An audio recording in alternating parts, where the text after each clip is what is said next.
Hello, Mr. Sun, can I be the one to say I hope you have a good day? Hey there, Great Valley, it's me, Ryan, from the Great Valley Sports Show, but today we're not going to focus on the Great Valley Sports Show. Today is all about the regular Great Morning Great Valley Show. This one's going to be awesome because we have two segments, the first one about cameras and then the second one about Black History Month. So without further ado, let's go to Kahan, who has a segment about the basics of cameras. So, cameras. We use them every day. I'm using camera to talk to you about cameras.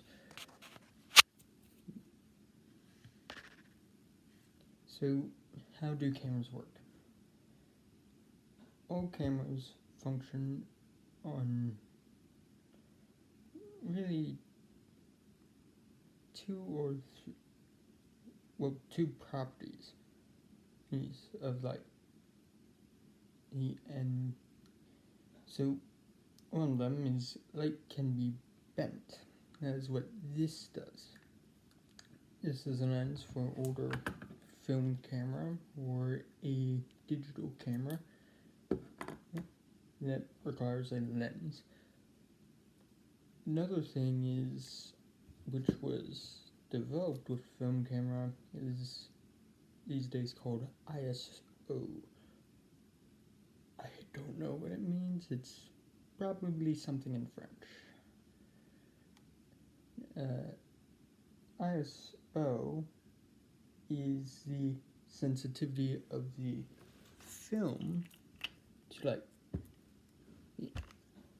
Now, film is a pretty old thing, but it also has higher detail compared to modern digital. In fact, this is a old film, 35mm color print with a ISO of 400. I don't entirely know, well, judging by this, the 24 is most likely exposure. Now, exposure is another thing that matters.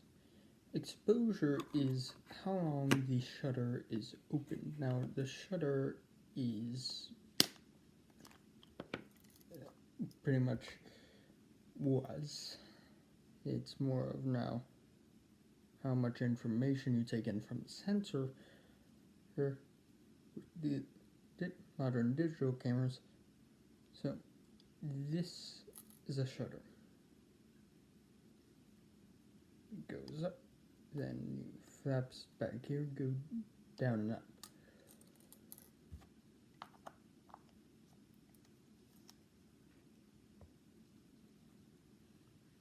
So these modern cameras don't really use a shutter, nor do they use film, which is good. It's overall better to, have all this information, a lot more information stored on an SD card than on a photosensitive chemical plate, essentially. Well, chemical paper.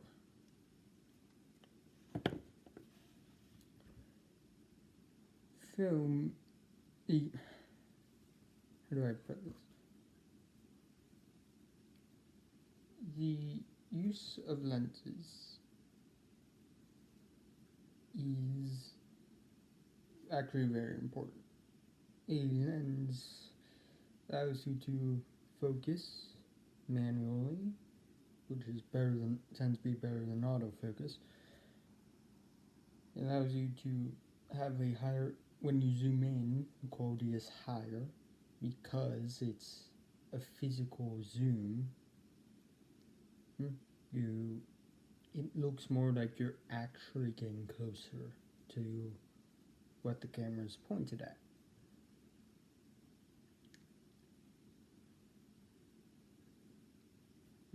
So Then there's the iris, or depending, really depends. And so you ask, I call it, some call it the iris, most call it either the, well, it goes by three names, right? Iris, apparatus, or apparatus aperture, or something else. I cannot remember. So this acts like our iris. So the iris in our eyes allows certain amounts of light to come into the cornea. Cornea is essentially our own photographic plate or light sensor. It's what allows us to see. But without the iris, everything would be a lot brighter or a lot darker, depending on the size of the cornea. And that's all. Thanks so much for that, Con. And now we gotta go to Luke, who has a segment on Black History Month.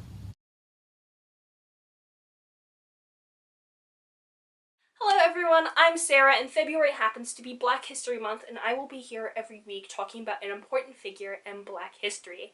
To kick off the series, I'd like to introduce a Black figure from our very own state of Pennsylvania. Westchester, Pennsylvania to be exact. His name is Bayard Rustin, a figure from the American Civil Rights Movement from 1954 to 1968.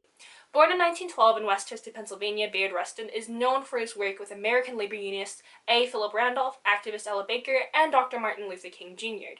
Bayard Rustin was one of the very few openly gay and black civil rights activists at the time, forcing him to the sidelines of American history, which is kind of sad because he did a lot of amazing things. He helped organize the March on Washington movement in 1941, which pressured the U.S. government into providing fair working conditions for African Americans and desegregate the armed forces. Bayard Rustin also organized the Freedom Riders and Southern Christian Leadership Conference, which strengthened the influence of Dr. Martin Luther King Jr. In fact, he even taught Dr. King about nonviolence and the teachings of Gandhi.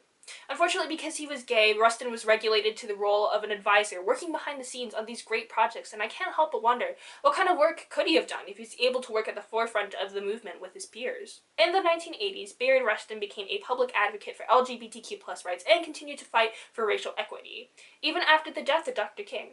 He eventually expanded his focus to international causes, promoting free elections in Central America and Africa. In 2013, he was awarded the Presidential Medal of Freedom by President Barack Obama.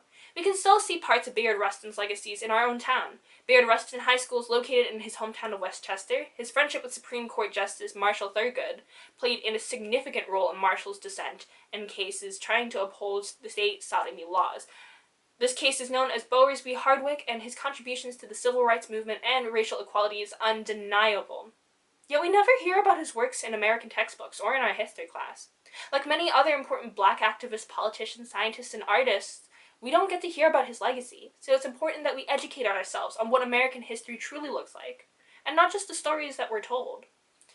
And, of course, as always, I hope that everyone stays safe, stays well, and stays informed. I'll see you around, you guys. Thanks, Lou, for that segment, and that is how we end this week's edition of the Great Morning, Great Valley Show. Make sure you tune in next week where we'll have another one of these shows, but until then, goodbye, everyone.